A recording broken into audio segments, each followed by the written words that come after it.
Ziwu-31 kuJulayi 2024 ngithi anginibingelele kade sagcinana ngiyanikhumbula ngithemba nani niyanikhumbula ngithi anginilethele naso isibonakaliso isona esingiphoqayo ukuthi angifike ake niphile bakwethu ngathi nisibonakaliso njena siyamuzwa kuMackenzie ekhuluma ukuthi yena ufuna amandla bafowethu kuthiwa kulabantu bahlala ejele khona into kuthiwa ama-Big 5 angazi ukuthi kanjani-ke no-20 bani bafowethu inkulumo yokuthi ukuxoshwa kukaZuma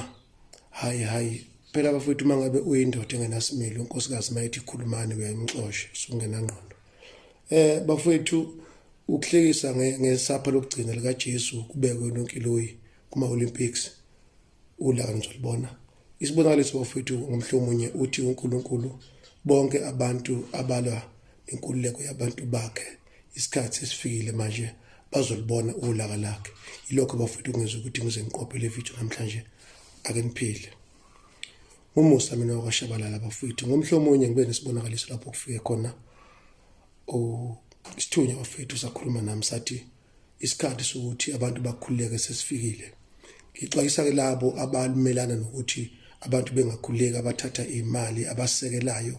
ukuthi abantu bengakhululeki ngaba abeyindaba ngaba nabo abavoti bafowethu bazochaphazeleka ngoba phela balibambile iqhaza uNkulunkulu nje besinike umqondo wasinika konke asinike khona kukuwe ukuthi ehlulela ehlukanisa uma ungakwazi ukuhlukanisa usasekela amaqembu angayi phambili acindezela abantu ngoba wena uthola imali ngoba uwakiwe kuyiphutha lakho lelo wena ozojeza ngaleso senzo sakho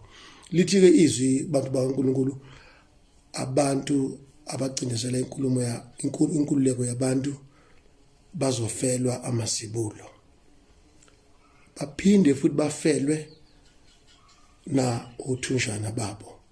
angazi ke bafuthu nengane yodwa nengane embili futhi kuzosala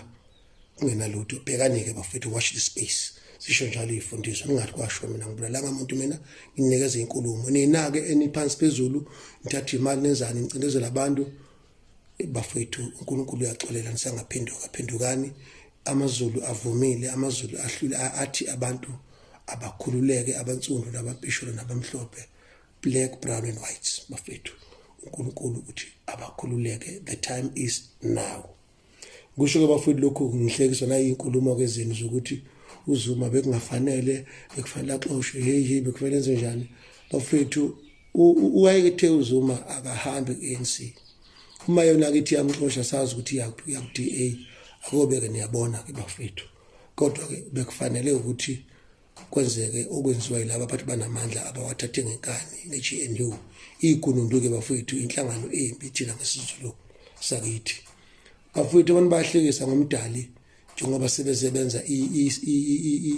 uhle isizwe sokugcina senkosi bebukisa njengoba babehlekisile bafaka intaliyane bathi uJesu namhlanje sebefaka umuntu wesifazane ke bafethu okuyicilo elibi nokweyisa kodwa ulaka laNkulunkulu nizolibona bafethu anithuswa ngalutho siwu-31 kuJulayi imbusweni iyadilika bafethu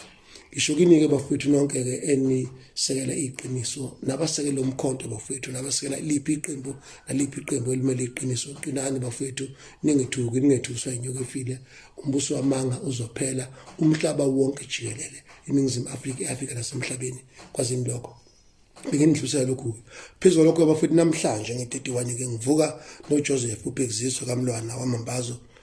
sicula ingoma ethi abantu uma umuntu eshaya umuntu wesintu kuthiwa well done you did a good job ngicela ke mphakathi ukuthi nilalele ingoma zamambazo kakhulu kunakuqala ngoba zinesifundiso esihle ziyakhuluma ngangibeke bafethu ngimcelile uJoseph ukuthi akangenele ukhetho ngokuduma kwakhe nokubhala kwakhe ingoma kepha akwenzekanga nokufa kwasheshe kwamphuthuma kumfethu aphumule ngoxolo ngivuke naye ke ngokusakwa namhlanje bafethu sicula lengoma ngazi ke mina ukuthi ke kusho kwele moya uselibonile iphutha lakhe uyabona into engangimtshelanga kusho ukuthi ukhona uzosebenza ke bafethu ngiyazi mina ukuthi ukhona ke uJoseph wayasho ukuthi ningilabantu besingisi banamanga esho ukuthi ngeke bayiqede esho ukuthi sadumela into zabantu lalani umculo wamambazo bafethu uzosebenzisa emkhankasweni esizoba nayo manje uzosebenza uJoseph njengoJesu bafowethu omunye esizomkhulumisa simcele ngeimfundiso zakhe kuyonke imikhankaso esiyenzayo. Ngithi-ke bafowethu qinani ningapheli amandla isikhathi ukuthi abantu bakhululeke baJehova sifikile uJehova ushilo. Ngomusa washabalala umholi nomsuku isixaxa sobuntu amandla qinani bafowethu. Angisezoba mningi uTikTok kodwa uma kunenkulumo ngiyoyiletha. Inkosi inibusise ngoba bamkhulu babe nathi asibambaneni ubuntu abande. Amen.